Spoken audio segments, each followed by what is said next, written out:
A crise produz, sabe o quê? O fascismo. O fascismo é produto da crise.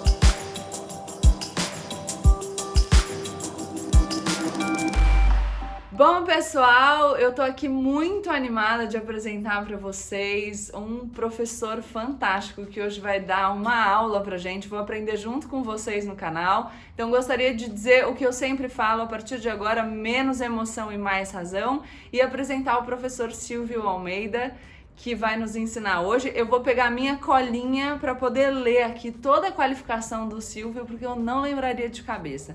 O Silvio é advogado, professor da Fundação Getúlio Vargas e do Mackenzie. Sou mackenzista, sou professora do Mackenzie também, então aqui fico muito lisonjeada de dividir essa qualificação com você. Professor visitante da Universidade Duke University nos Estados Unidos, presidente do Instituto Luiz Gama e autor de, entre outros livros, Racismo Estrutural. Vocês já devem imaginar, então, qual a relevância da gente ter o Silvio hoje aqui para conversar com a gente, porque tem muita coisa acontecendo, não só nos Estados Unidos, mas em vários outros países, em virtude do assassinato do George Floyd. Vocês já devem ter acompanhado, a gente já falou disso aqui no canal. No Brasil também, essa discussão tomou as redes sociais e eu quero que a gente consiga compreender com um pouquinho mais de profundidade para a gente saber exatamente sobre o que a gente está falando. Eu estava conversando com o Silvio antes da gente começar e ele me falou sobre as duas matérias que ele está lecionando nos Estados Unidos. Uma delas é uma matéria intitulada Black Lives Matter.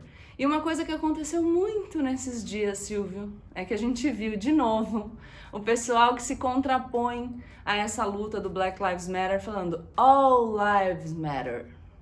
Então eu gostaria que você explicasse um pouquinho pra gente o que é essa pauta, qual a diferença dela nos Estados Unidos e no Brasil e por que não faz nenhum sentido a gente tentar deslegitimar o Black Lives Matter com essa afirmação de que todas as vidas importam e não só que vidas negras importam, para eu trazer para o português. Bom, em primeiro lugar, eu quero agradecer o convite, Gabriela. Para mim é uma honra poder falar a você, conversar consigo e também com todas as pessoas que assistem nesse momento. Falando um pouco a respeito da questão do Black Lives Matter, é importante dizer que o Black Lives Matter é um movimento que está diretamente relacionado, né, na sua origem, né, na sua primeira aparição, aos casos de violência policial ocorridas nos Estados Unidos. O ano da fundação, podemos assim dizer, do Black Lives Matter, que não é uma organização, vamos repetir isso, mas é um movimento, né, é 2013, quando o jovem Trayvon Martin ele é assassinado por um vigia num bairro onde se estranhou a presença de um homem negro, né? Então isso desencadeou uma série de protestos e dentre os vários protestos, né, surgiu, portanto, o movimento Black Lives Matter, um movimento liderado, é importante que se diga, por 3 mulheres negras. E essas 3 mulheres negras, elas conseguiram estabelecer laços com várias partes, não apenas dos Estados Unidos, mas do mundo todo. Então, é importante dizer também que o movimento Black Lives Matter é herdeiro de uma longa tradição do movimento negro nos Estados Unidos, que tem o seu momento mais alto na luta pelos direitos civis, no período em que os Estados Unidos, do pós-guerra, vamos colocar dessa maneira, até o fim da segregação racial, né, nos Estados Unidos, mas que continua também mesmo após 64, 65, quando a segregação acaba oficialmente. Então vejam que há um histórico de violência policial, eu diria até mais, de violência institucional, de violência social, ou seja, porque não são apenas as autoridades estatais, governamentais, mas há uma violência sistêmica, assim como no Brasil e outras partes do mundo, contra a população negra nos Estados Unidos. E veja que o Black Lives Matter difere do movimento pelos direitos civis justamente porque a gente, quando olha para o racismo e fala de racismo, nós temos que olhar também para o contexto histórico em que essas lutas se desenvolvem. O racismo, apesar de ser um fenômeno que está ligado com a formação do mundo contemporâneo, E quando eu falo do mundo contemporâneo, eu digo, o racismo ele é um fenômeno histórico, não é aquela história sempre existiu o racismo, sempre vai existir. Isso é história, é conversa de quem quer se conformar com o fato de a gente viver numa sociedade racista. As pessoas que não se conformam com isso e que também estudam um pouco de história sabem que o racismo, na forma com que nós conhecemos, tem uma certidão de nascimento, vamos dizer assim. Ele nasce nos estertores, nos limites, né, do mundo moderno. Então a gente só começa a falar de classificação dos seres humanos a partir de raça a partir do Renascimento. Então, a partir do momento em que você descola o homem, né, enquanto universal, da natureza em geral, dando ao homem uma qualidade específica, é necessário, para conhecer o homem e os outros seres da natureza, classificá-los. Então, você começa a falar de raça como categoria dos seres humanos.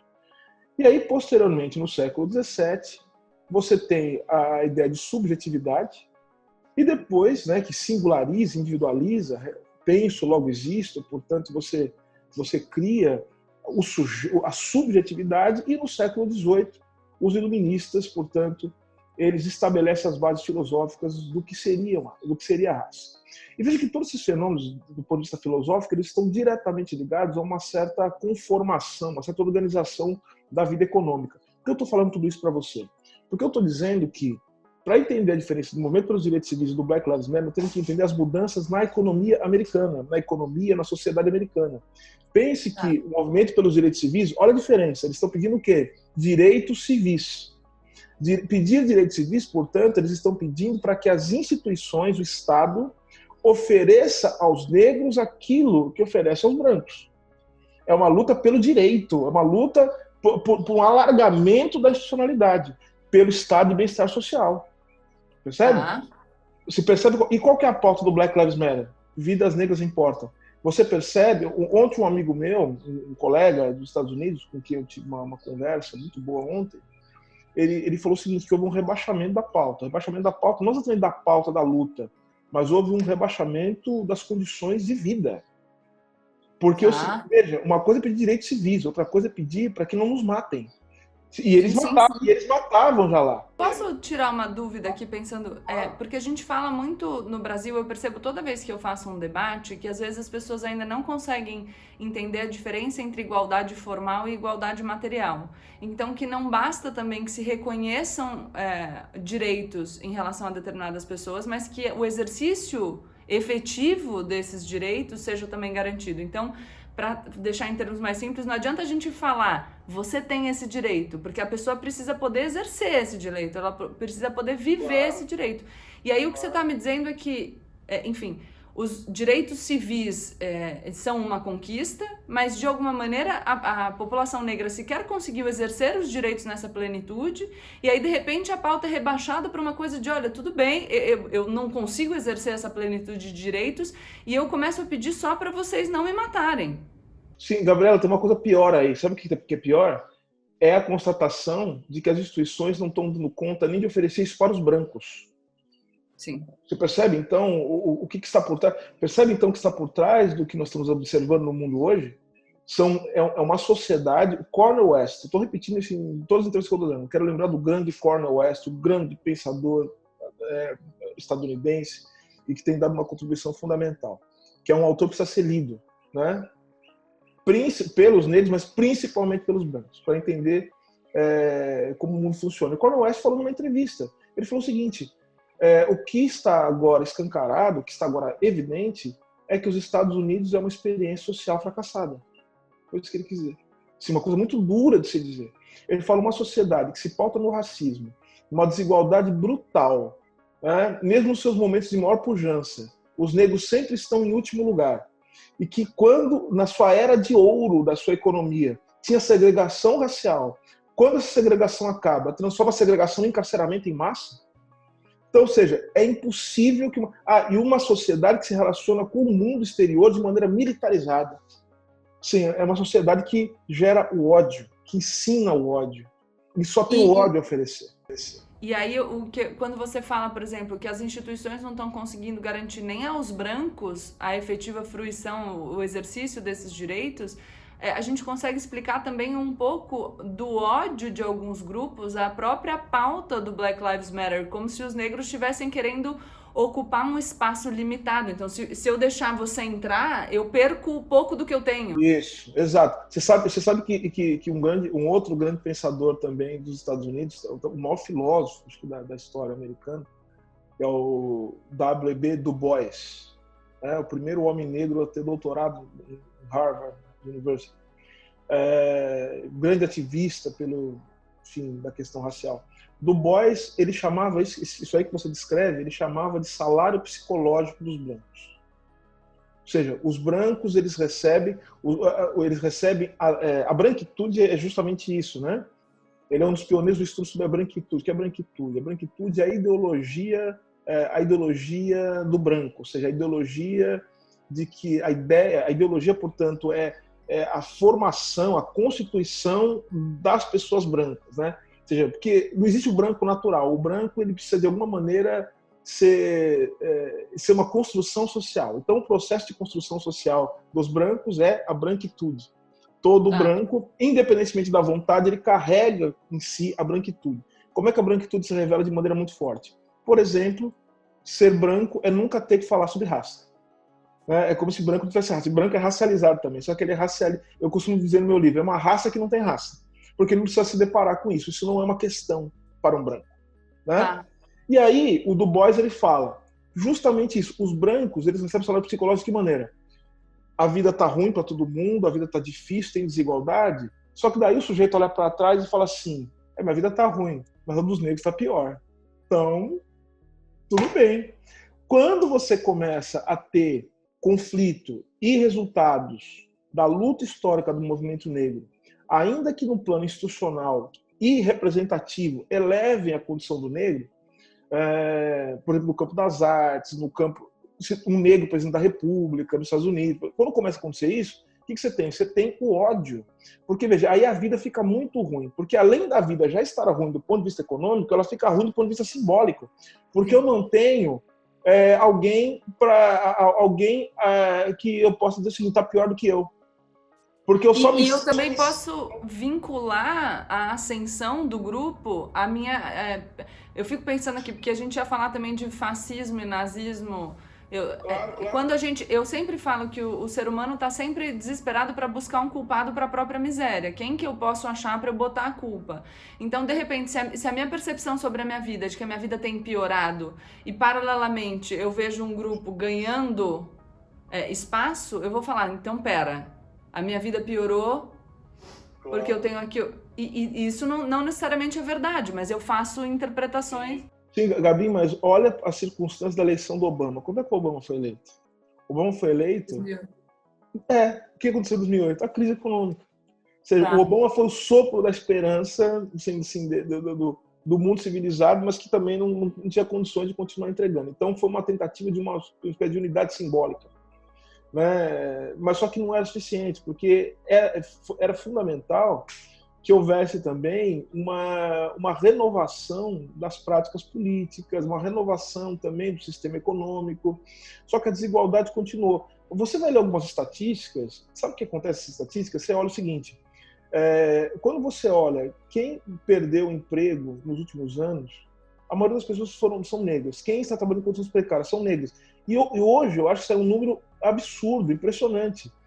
Por conta vamos dizer assim, da reabertura parcial que alguns lugares aqui, estados, estão tendo aqui nos Estados Unidos, o desemprego ele diminuiu, ou seja, criaram-se empregos aqui, parece que em torno de 13%, para os brancos, porque se você olhar o recorte racial, ficou estagnado para os negros.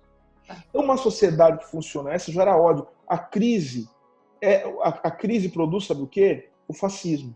O fascismo é produto da crise. É produto do desarranjo social, da desesperança e do ódio que toma conta das pessoas quando elas, do ponto de vista institucional, da organização do mundo, só conseguem receber ódio quando, na verdade, as instituições não estão preparadas para oferecer solidariedade e amor. Então é isso que vai acontecer. O ódio ele vai sendo alimentado. E aí você falou uma coisa importante. O medo. Se a gente começar a ler o Hobbes, por exemplo, a gente sabe que o Estado, de uma maneira geral, a unidade do Estado, ela se dá em torno do medo. E você vai ler o Freud fala assim, o que é o medo? O medo, ele tem objeto, diferente da angústia e do terror. O medo ele tem que ter um objeto. Você tem um objeto para o medo.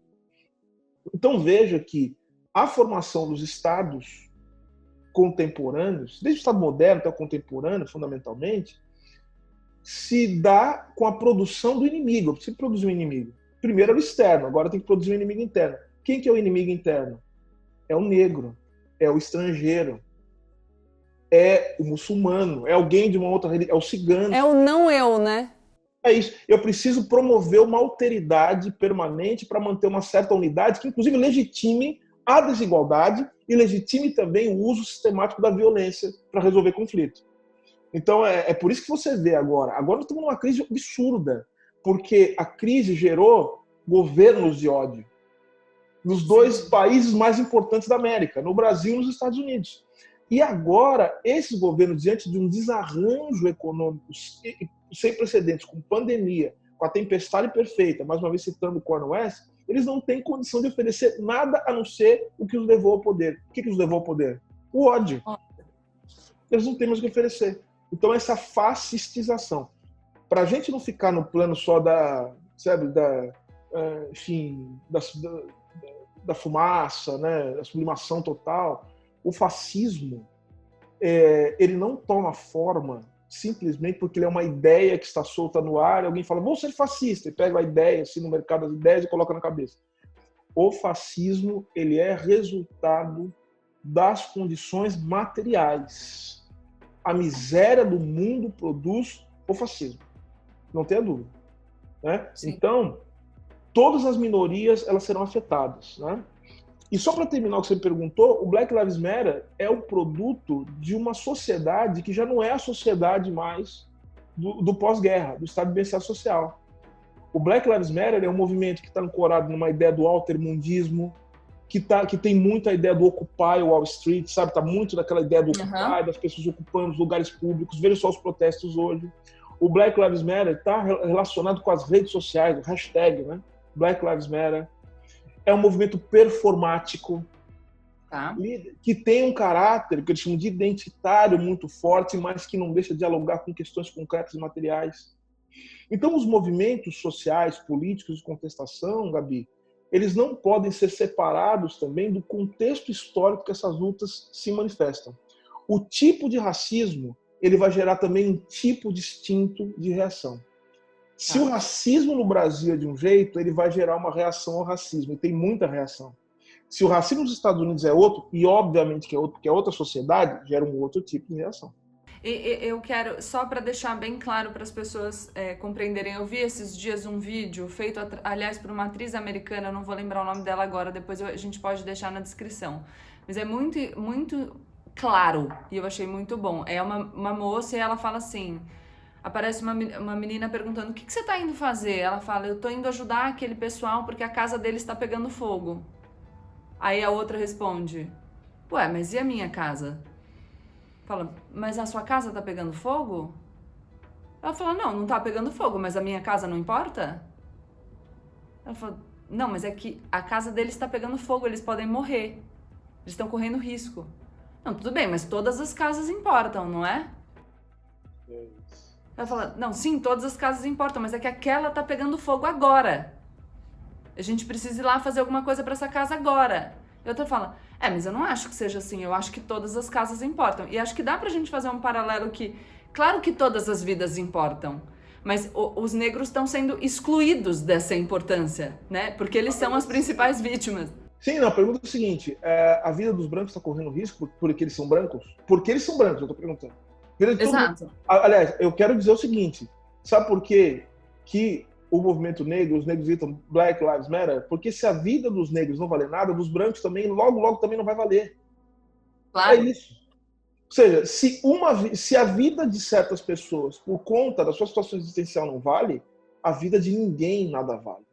Então, o que o movimento grita não é Only Black Lives Matter. Não é Exato, obrigada. Vidas negras importam. Vidas negras importam. A gente poderia colocar também Black Lives Matter too. Só que, assim, é óbvio, isso é tão óbvio, Black Lives Matter importa também, a gente está chamando atenção. Outra coisa, nós não estamos dizendo também, isso é muito... aliás, se você diz que todas as vidas importam, justamente a gente não presta atenção nessas casas que estão pegando fogo. Sim. Todas as vidas devem importar. É aquilo seguinte, a gente precisa bradar e todo mundo tem que entender que a vida dos negros também importa. Porque o que está acontecendo é justamente que as pessoas não estão dando importância para a vida dos negros. Eu acho que tem aí uma ideia que você falou no começo, que é muito interessante, que você falou, esse movimento surge como uma reação ao que já existe, ao racismo. Então, eu diria, para ficar também muito óbvio, todas as vidas importam. Só que algumas vidas têm sido colocadas em risco de forma reiterada. E diante desse dado da realidade pragmático, surge uma reação. O Black Lives Matter, ele não é um movimento que surge do nada. Ele surge de um ataque que está acontecendo e que atinge de forma particular um grupo em virtude da cor da pele. É uma reação a algo que existe. Por isso que não faz nenhum sentido dizer que todas as vidas importam, porque o valor equivalente de todas as vidas, ele antecede um racismo que opera no sentido de vitimar a população negra. E aí surge uma resistência falando, oi, pessoal, olha só, as vidas negras importam. Que é o parem de nos matar, porque tem... E aí eu acho que tem algumas coisas que eu te perguntaria, porque eu acompanho as redes sociais e... Por mais, é o que eu sempre digo, a gente precisa tomar cuidado quando a gente estuda muito um assunto para não achar que um argumento que para nós é óbvio que não faz sentido tem essa obviedade para todo mundo, porque as pessoas não estudam a mesma coisa e elas têm vontade de entender. Então, outra coisa que eu vi também é o pessoal falando assim, mas as pessoas reagem assim em relação aos negros porque os negros são os responsáveis pelo maior número de crimes. Eles praticam mais crimes. Pois é, e eu sempre falo para as pessoas pensarem o que elas estão querendo dizer com isso. Você está querendo dizer que pela cor da pele de alguém, essa pessoa tem uma tendência maior a algum tipo de comportamento? Porque se esse é o discurso embutido na sua fala, ele é extremamente racista. Então precisa tomar cuidado para não se esconder atrás desses dados estatísticos que escondem aquela história de como mentir com estatística, né? A gente manipula os dados para que eles digam o que a gente quer que eles digam e assim a gente vai reproduzindo uma fala racista. Então, acho que você podia falar um pouco disso, de como existe essa manipulação dos dados? Claro, não é só manipulação, né? É ocultação de certos dados e mentira sobre a existência de certos dados, né? Porque, por exemplo, se você pega, tem um livro, que é um livro que eu recomendo, que inclusive eu participei da tradução, que é o livro da Michelle Alexander chamado A Nova Segregação, que a tese dela justamente é essa, né? A tese de que, com o fim da segregação racial, a desigualdade racial nos Estados Unidos ela foi reinstitucionalizada por meio do encarceramento em massa. E aí ela vai falando, por exemplo, sobre um problema que é um problema que assusta, né, os Estados Unidos e outros países do mundo, que é a questão das drogas. Ela mostra que existem alguns dados, né, assim, que são muito evidentes, que os negros não são os maiores usuários de drogas. Ela vai mostrando isso, e tem dados, estatísticos que mostram. Só que quando você vai comparar isso com a maneira com que o sistema de justiça trata negros e brancos que cometem a mesma conduta, que praticam a mesma conduta, é gritante. Ou seja, o que produz, né, o criminoso é o próprio sistema de justiça. Porque é ele que classifica. Ele vai classificando de maneira diferente ou de maneira racializada condutas que são as mesmas, certo? E outra coisa, esse mesmo argumento poderia ser utilizado se a gente fosse olhar, por exemplo, para os crimes contra a administração pública, para os crimes contra a ordem econômica, para os crimes financeiros, né? Então, se esse tipo de violência for autorizada por números que supostamente demonstrariam que um grupo social comete mais crimes, então eu diria que as pessoas brancas estão com um problema muito sério, né? Porque se for olhar também certos perfis de prática de certas condutas, você vai ver que não tem negros, né, envolvidos aí. Então, ou seja, a questão da criminalização, ela está diretamente ligada a certos condicionantes sócio-históricos e que tem a ver com o processo de discriminação racial que ocorre no sistema de justiça. Vejam como atuam os promotores, vejam como atuam os juízes, porque a gente fala da violência policial na ponta, né? Policial que mata. Agora, Gabi, eu não sei se você viu, isso é muito chocante, você viu a entrevista do General Attorney, né, do procurador-geral de Minnesota? Não. É muito chocante. Tá no politico.com. Sabe o que ele fala nessa entrevista? Ele começa a entrevista falando assim, olha, gente, ele com um semblante assim, ele tá transtornado, você percebe? Olha, gente, eu queria dizer para vocês que eu tô fazendo tudo, estou dando todos os esforços, estou colocando tudo que eu posso aqui, meu conhecimento, minha energia, mas eu quero alertar vocês. Não vai ser fácil condenar esse policial. Ele fala isso. Vai ser muito difícil, porque aí ele fala, é muito difícil condenar um policial aqui nos Estados Unidos. Aí é o seguinte, você fala assim, a primeira reação, né? Esse branco, esse cara é um sujeito horrível, esse cara é de extrema direita, é trampista. Ele é um homem negro, muçulmano e de esquerda. Você percebe? Então, sim. O problema é o problema do funcionamento da instituição. Você pode colocar qualquer pessoa sentada ali. A boa vontade não resolve. O sistema de justiça é um sistema que funciona de maneira racializada. Então, esses números, não levando em consideração isso, eles são números manipulativos e eu vou ser muito direto aqui. As pessoas que colocam esses números, tem uma pessoa que as pessoas colocam por ignorância, mas as pessoas que colocam esses números de maneira ativa, tendo condições de fazer uma análise desses números e de conversar com pessoas que são especialistas, são racistas. Sim. Eu não tenho a menor dúvida de dizer isso. Nem eu tenho. Elas querem legitimar a violência policial. E outra coisa que a gente tem que prestar atenção na circunstância. Por que colocar esse número agora? Exato. Para que é? Exato. É para ofender. É para chacoalhar. É para fazer pouco do sofrimento dos outros. E Silvio, eu posso falar sobre drogas porque esse por acaso é o meu tema, então entender como as estatísticas sobre quem está preso no Brasil, porque quando a gente fala de criminosos, a gente está falando de quem está preso. Tem muito a ver com política de drogas, porque 39% no nosso sistema carcerário, segundo dados mais recentes, é de pessoas presas por crimes relacionados a drogas. Quando você vai ver as pesquisas para saber quem é o criminoso preso por droga, pessoa portando pouca quantidade de droga, e a distinção entre o porte para uso pessoal e tráfico de drogas no Brasil, que está lá no artigo 28 da Lei 11.343, não tem critérios objetivos.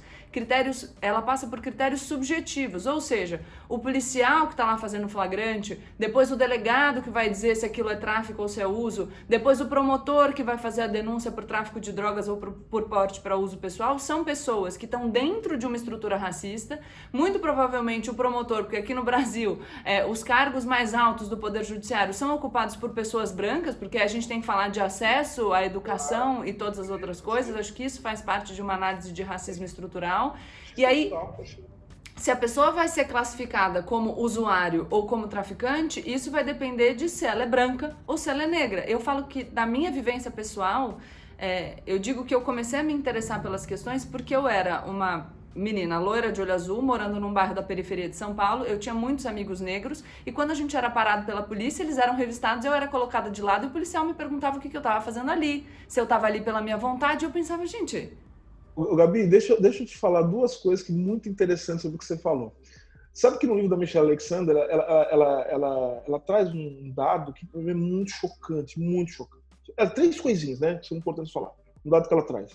Primeiro, ela mostra que os juízes têm a tendência, o judiciário tem a tendência de fixar penas mais altas a depender do tipo de droga que está sendo portado ou traficado, enfim. Aí você pensa, bom, droga pesada? Pô, então, se a droga for pesada, não. Droga de elite. Maconha e crack. Cocaína, a pena, geralmente, ela é mais baixa. Por quê? Há certas drogas que são chamadas drogas de elite, como você colocou, são as drogas que são mais caras, né? Ou seja, cocaína e crack são drogas mais baratas e que são, geralmente, quando são usadas também por mais por pessoas negras do que cocaína. Então, esse é um dado. Segundo dado que ela traz, ela vai mostrando a construção também da racialização no sistema de justiça e do que ela chama de nova segregação. Ela faz referência a uma decisão da Suprema Corte Americana de 1987, em que a Suprema Corte Americana, olha que loucura isso, é uma loucura. A Suprema Corte Americana reinterpreta um voto de um juiz da Suprema Corte do século XIX, cujo voto foi um voto contrário à segregação racial. Você tem a famosa decisão, aquela do Plessy versus Ferguson, né? Que foi 7-1, né? 7 a favor da segregação e um voto contra a segregação racial. Nesse voto, o juiz, chama John Marshall Harlan, ele falava assim: não é possível que haja nos Estados Unidos divisão entre raças, que o judiciário não pode atuar olhando para a cor das pessoas, porque tem que haver o que ele chama de color blindness. Para traduzir para as pessoas que estão nos assistindo, color blindness é daltonismo, né? Ou seja, tem que ser cego em relação à cor. Não se pode aplicar a lei olhando para a cor das pessoas, porque todo mundo é igual. Só que ele perdeu. Aí teve a segregação nos Estados Unidos, que durou até 65. Pois bem, esse juiz de 87, eles resgataram essa decisão, e aí, porque qual que era o caso? O caso era, um sujeito, ele alegava que ele foi tratado de maneira racista pelo sistema de justiça, caso de droga, e ele falou assim, ó, desde o policial até, passando pelo promotor e pelo juiz, eles me trataram de maneira racista. E ele vai falando das circunstâncias, houve um racismo no sistema que acabou resultando na condenação. Isso é inconstitucional. Isso vai contra o que diz a Constituição. Sabe o que os juízes falaram? Olha, vamos lembrar do John Marshall Harlan, o sistema tem que ser colorblindness. E o que ficou fixado na decisão? Olha só que malandragem. O que ficou fixado na decisão? Que não se pode alegar racismo institucional, a não ser que haja a prova cabal de que o promotor agiu com dolo para prejudicar a pessoa porque era negra. Mas, Silvio, essa é a alegação do pessoal que vai falar: o que essas pessoas que estão lutando pela igualdade, falando contra o racismo, o que elas fazem quando elas defendem, por exemplo, uma ação afirmativa, é diferenciar as pessoas a partir da raça. Como se a diferenciação não existisse antes. Então, veja, é de novo a questão da reação. Ninguém está aqui falando que você... Se o tratamento já fosse equivalente, ninguém precisaria falar de ação afirmativa. O ponto é, ele não é. O movimento de reação, ele parte de uma realidade vivenciada. O racismo existe. E aí você precisa de uma reação ativa de contraposição. Não é que você está propondo uma abordagem racista. Porque se o racismo é estrutural, ele se infiltra, independentemente da nossa vontade, nas nossas relações. Sim. Então, a nossa única forma de combater o racismo, ainda que de forma limitada, né, porque a gente está envolvido, né, dentro de estruturas que podem ser modificadas historicamente, é justamente a ação, a proatividade. Ou a gente pode falar de uma reação, mas assim, a gente precisa sempre ter uma postura ativa antirracista. Né? E aí, a terceira coisa que a gente conta, você falou da branquitude, né, de ser branca. Olha só, eu tenho uma grande amiga, uma grande intelectual chamada Lia Weiner Schuckman.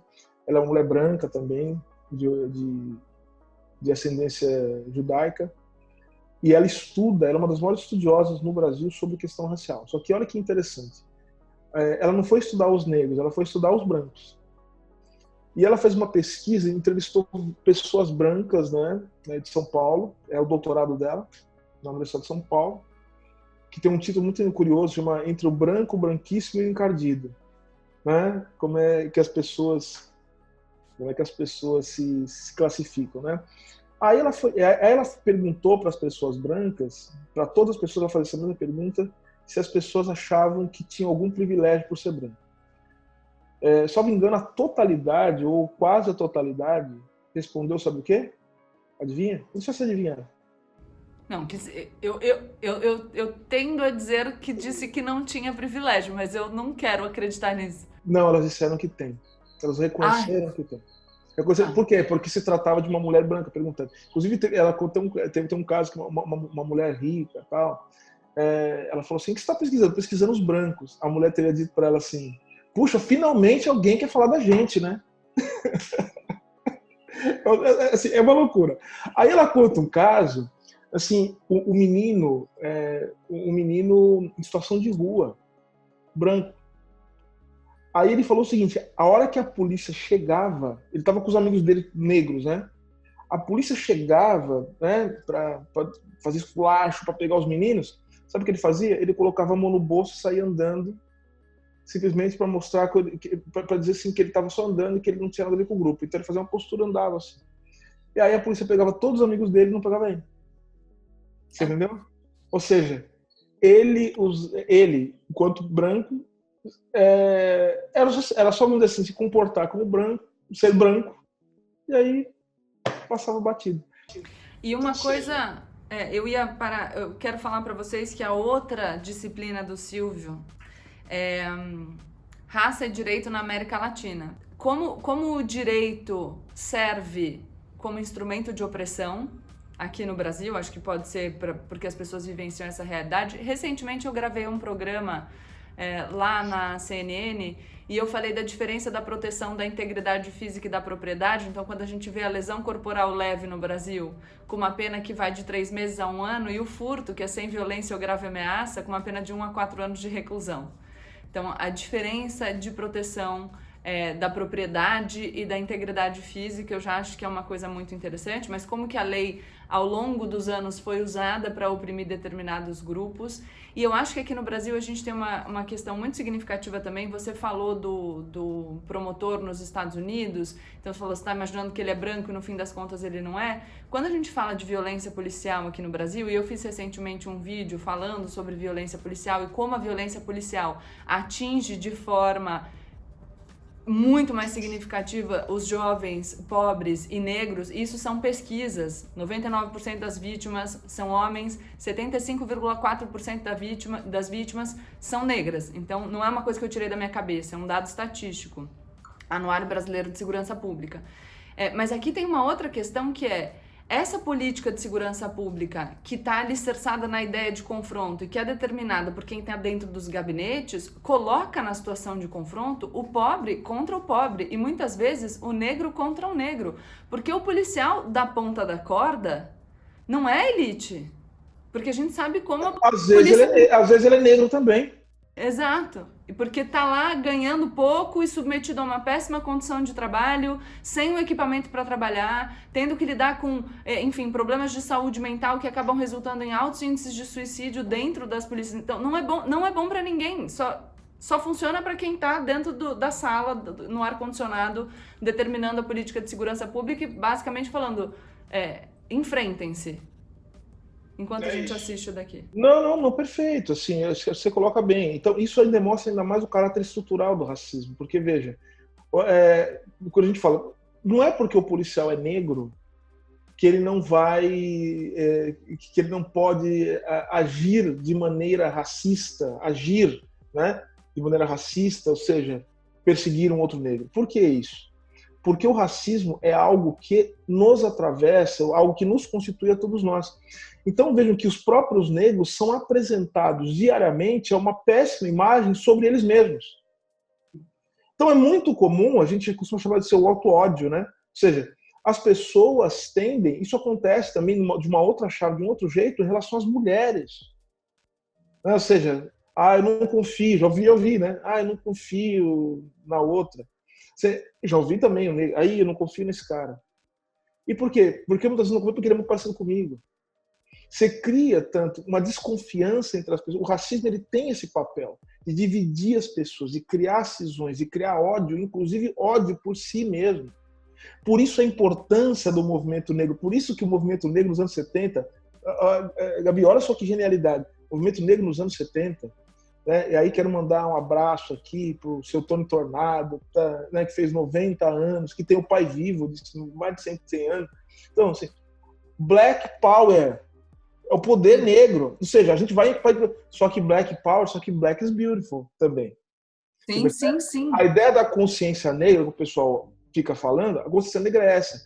É tomar consciência de que você é uma liberdade, de que você tem autonomia, de que você pode, porque é muito difícil fazer isso, porque são séculos de destruição da nossa capacidade de nos pensarmos enquanto seres humanos. A importância da representatividade, do fortalecimento do...